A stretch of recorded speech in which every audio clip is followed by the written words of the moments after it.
قرآن پاک کی عظمت دیکھو کس طرح قرآن ہماری تربیت کرتا ہے. کہا اگر بی بی میں کوئی خامی ہے تو سویرے اٹھ کے لوگوں کو نہ بتا بلکہ چھپا، اس لیے کہ تو اس کا پردہ ہے.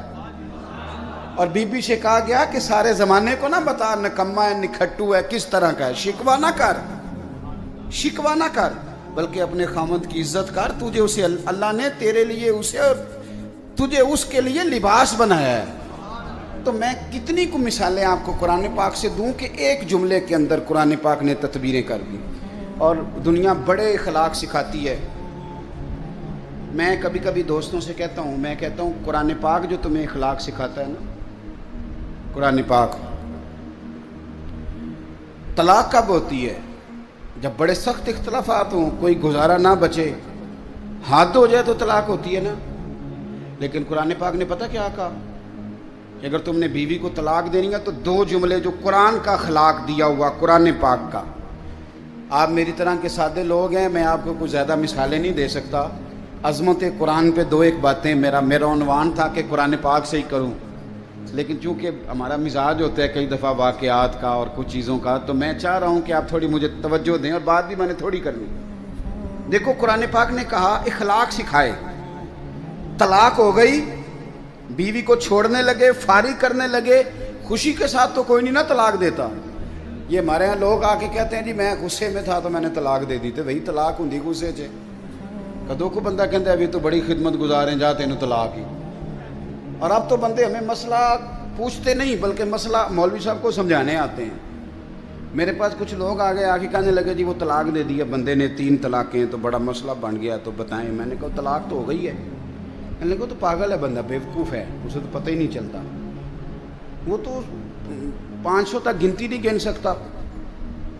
اس کو تو میرا خیال ہے نہیں پتہ ہوگا لاہور کو گاڑی کیسے جاتی ہے، تو اس کی طلاق بھی ہو گئی. مولوی صاحب آپ پیر صاحب کرنے والی بات کریں، ہمیں سمجھاتے ہیں لوگ آ کے، آپ یقین کریں. میں انہوں آکھیا میں کہ تو انے شدائی ہے وہ دی طلاق کی میں پہلا یہ دس وہ شدائی دا نکاح کی میں ہویا سی. بھئی شدائی دا نکاح تے چٹ پٹ ہو گیا تے 3 بچے بھی ہو گئے، نکاح وہ دا ہو گیا ہے پر طلاق ہو سکتی. یہ عجیب فلسفہ ہے بھائی. کوئی نکاح ہو گیا تو اس کا سب ٹھیک ہے اور طلاق کی باری آئے تو کہتے شدائی ہے. میں کہ جی شدائی سی تے نے کندھ نو طلاق کیوں نہیں دیتی، بیوی نو کیوں دیتی سو؟ میری بات کی سمجھ آ رہی ہے؟ ایسے تو نہیں نا کہ رستے جاتے کسی بیوی کو طلاق دے دی اس نے. شدائی تھا تو وہ پاگل تو جس کو مرضی جو مرضی کہہ دیتے ہیں، لیکن اس کو پتا تھا میری بیوی اور یہ بھی پتا تھا کہ طلاق دینی ہے شدائی. لوگ مسئلہ بھئی آپ کیوں اللہ کے حلال کو حرام اور حرام کو حلال کرتے ہیں؟ تو جو میں بات عرض کرنے لگا ہوں قرآن پاک کی عظمت دیکھیے.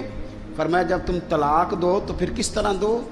فرمایا جب تم نے 2 طلاقیں دے دی تو اب کرنا کیا ہے؟ اگر 2 طلاقوں کے بعد رکھنا تو نیکی کر کے رکھنا. اور سنو یارو، یہ قرآن سکھاتا ہے. فرمایا اگر بیوی کو طلاق دے کے بھیجنا تو احسان کر کے بھیجنا. اللہ کرے آپ کو سمجھ آئے. اور قرآن پڑھتے ہیں نا غور نہیں کرتے. کہا اگر طلاق دے کے بھیجنا تو کس طرح بھیجنا؟ احسان کر کے. یعنی ایسا نہ ہو کہ تم اس کا جہیز بھی رکھ لو بلکہ اسے کچھ دے کے بھیجنا. امام حسن نا اپنی ایک بیوی سے ناراض ہو گئے. یہ بھی شان اہل بیت ہے، اسے بھی کبھی کبھی سنا کریں. امام حسن اپنی اہلیہ سے کوئی ناراضگی ہوگی بیٹے، تو امام حسن کی ناراضگی بڑھ گئی، ارادہ ہو گیا طلاق دینے کا. تو امام حسین نے پوچھا کہ بھائی جان سنا ہے بھابھی سے ناراض ہیں طلاق دینے لگے ہیں. تو آپ فرمانے لگے حسین تو نے قرآن تو پڑھا ہوگا. کہا بھائی جان پڑھا ہے. فرمایا اللہ کہتا ہے عورت کا لباس ہے عورت مرد کا لباس. فرمایا میری بیوی میں کوئی خامی ہوگی بھی تو میں چھپاؤں گا کہ تجھے بتاؤں گا؟ میں نہیں بتاتا. ہے صحیح لڑائی پر میں تجھے بتاتا کہ جدو اسی لڑنے تو سارا پنڈ سنتا ہے اج نہ دی لڑائی ہوئی ہے. اور میاں صاحب کی سن لو تو وہ سچے، اور بیوی کی سن لے تو وہ تو زیادہ سچی ہوتی ہے نا، کیونکہ انہیں تو رونا بھی ہوتا ہے نال، تو تھوڑی جی ود سچی. پھر نظام کیسے چلے گا؟ حضرت امام حسن فرمانے لگے بھائی میری بیوی ہے، کوئی غلطی کرے گی بھی تو بیچاری کی عقل تھوڑی ہے، میں چھپاؤں گا تمہیں بتاؤں گا. امام حسین نے جب یہ سنا نا کہ میرا بھائی کہہ رہا ہے کہ قرآن نے یہ کہا، تو امام حسین نے اٹھ کے بھائی کا ہاتھ چوما، کہنے لگے بھائی آیت میں نے پہلے بھی پڑھی تھی پر تفسیر آج سمجھ میں آئی ہے. آج سمجھ آئے اس کی تفسیر کیا ہے؟ کچھ دنوں کے بعد امام حسن نے طلاق دے دی تو امام حسین کہنے لگے بھائی جان اب تو طلاق دے دیا، ابھی بتا دیں کیا جھگڑا تھا؟ تو فرمانے لگے حسین چھوڑ، وہ غیر محرم بی بی ہو گئی ہے، ہم کسی غیر کی باتیں کیوں کریں؟ امام حسین نے پھر اٹھ کے بھائی کے ہاتھ جو میں کہنے لگے مزہ آ گیا ہے، میں کتنا خوش وقت ہوں جسے اللہ نے حسن جیسا بھائی عطا فرمایا ہے۔ بھائی قرآن پاک اخلاق سکھاتا ہے، آداب سکھاتا ہے، جینے کا سلیقہ سکھاتا ہے، قرآن پاک آداب زندگی سکھاتا ہے، قرآن پاک ہماری چھوٹی چھوٹی چیزوں میں بھی ہماری رہنمائی کرتا ہے، اور قرآن